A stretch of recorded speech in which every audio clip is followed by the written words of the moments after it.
Hay tanto que compartir que no resulta fácil, evidentemente, decirlo en tan pocas palabras. Pero en fin, todos sabemos que la masonería es una escuela de virtud en donde se nos enseña necesariamente la fraternidad y el respeto por nuestras virtudes en especial. Y por eso es que las autoridades luchan incansablemente para tratar de defender esos postulados. Para eso la masonería se vale de leyes, de postulados que nosotros ponemos en tan especial criterio y afecto, y reitero, lo respetamos a pesar de todo. A nadie le es lícito pues traspasar o violar ese tipo de reglamento, que es lo que mantiene la unidad de la masonería. Desde un comienzo yo negué esas acusaciones falsas y completamente ridículas que se hicieron sobre las gestiones, y lamentablemente para ellos el tiempo y la justicia peruana nos dio la razón. Se las negó a ellos, y con las pruebas y la contundencia de una investigación de largos años concluyó pues en que nada de lo que ellos adujeron era cierto. ¿Cuál fue el interés entonces de traerse abajo una organización tan especial, tan minuciosamente construida a través de tanto tiempo? ¿Cuál fue la real intención? En todo este procedimiento pues no se reparó para nada en el bienestar de la orden, sino más bien en la cuestión personal, completamente ajena al nivel institucional, que curiosamente tanto se defendió a través de tantos años. Todas esas grandes autoridades, esos grandes maestros que se vieron o lamentablemente involucrados en este proceso, tenían claro el concepto de lo que es la defensa de la orden. ¿Qué pasó?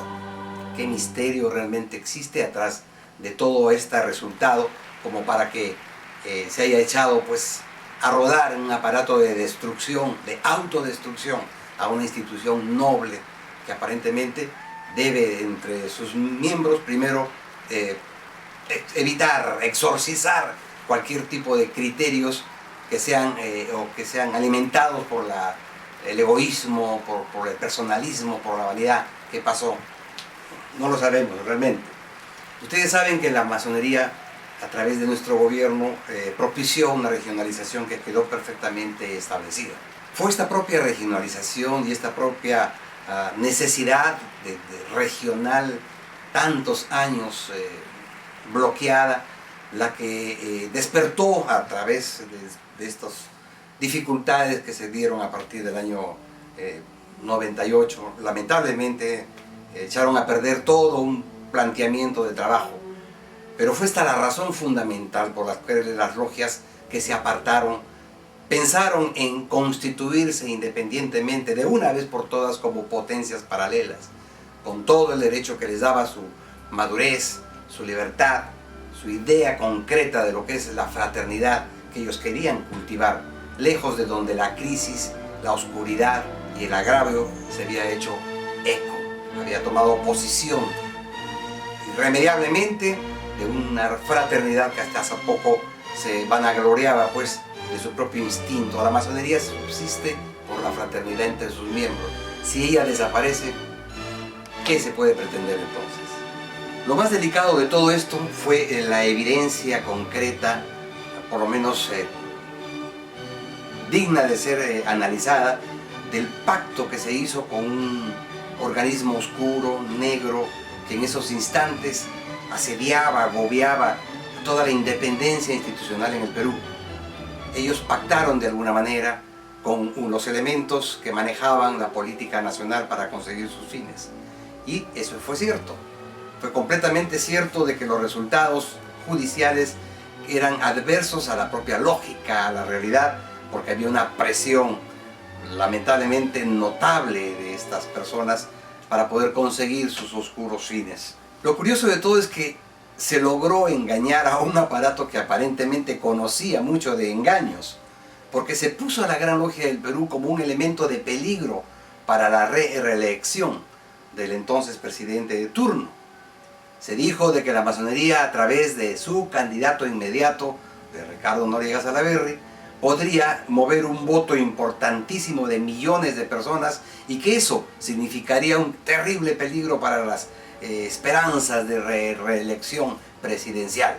Y eso fue suficiente para que el aparato oscuro de la política de ese entonces moviera todos sus tentáculos y evitara pues a toda costa que se produzca algún tipo de resultado adverso a la política del régimen de entonces. Ahora, después de tanto tiempo de paz, después de casi 10 años de esta silente espera, podemos ver con meridiana claridad de que los que se apartaron hicieron bien, porque sencillamente tuvieron en sí la desilusión de un resultado que no era el que ellos pensaban. Todos sabemos de que nuestras normas funcionan, aunque estas demoren, funcionan.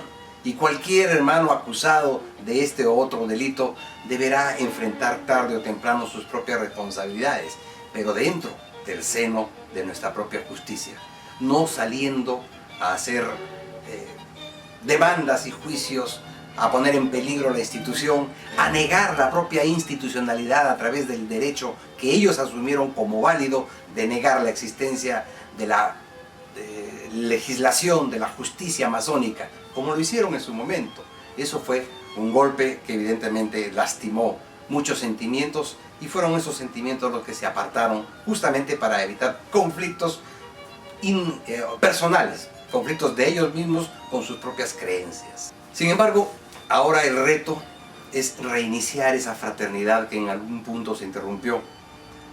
Pretender que todos los hermanos vuelvan a colegirse, vuelvan a reunirse, vuelvan a entenderse unos a otros para hacer de esa institución nuestra lo más fuerte, lo más importante, lo más productivo dentro de lo que es la propia fraternidad.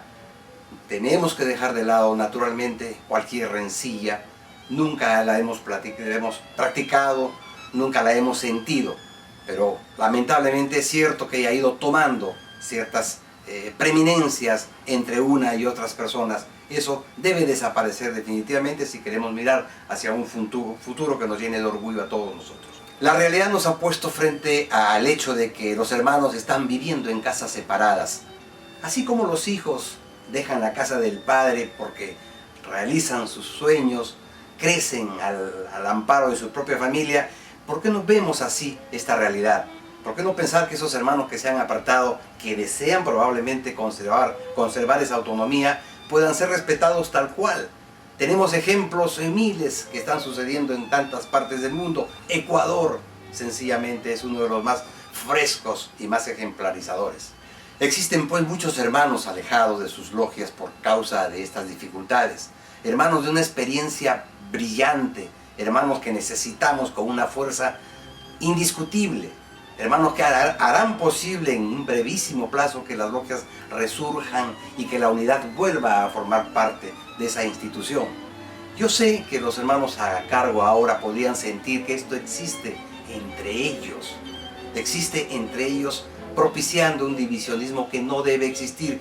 Esto es un simple correctivo, no es ninguna llamada de atención que ocurrencia, nada de eso pretendemos. Pretendemos apoyar más bien para que esa unidad entre todos los masones peruanos sea también una realidad como lo está haciendo en otras partes de nuestro universo. Otros hermanos permanecen aún en la Gran Logia del Perú, a mucho orgullo para todos nosotros. A ellos en especial también les pido la tolerancia para poder comprender todos los defectos que ocasionaron el problema y entender de que es también de humanos el equivocarse. Aquí no se trata de recibir a nadie calificándolos de culpables o de inocentes, no. Se trata de que la fraternidad enseñe, como siempre lo ha hecho, que un abrazo es mucho mejor que 1000 perdones.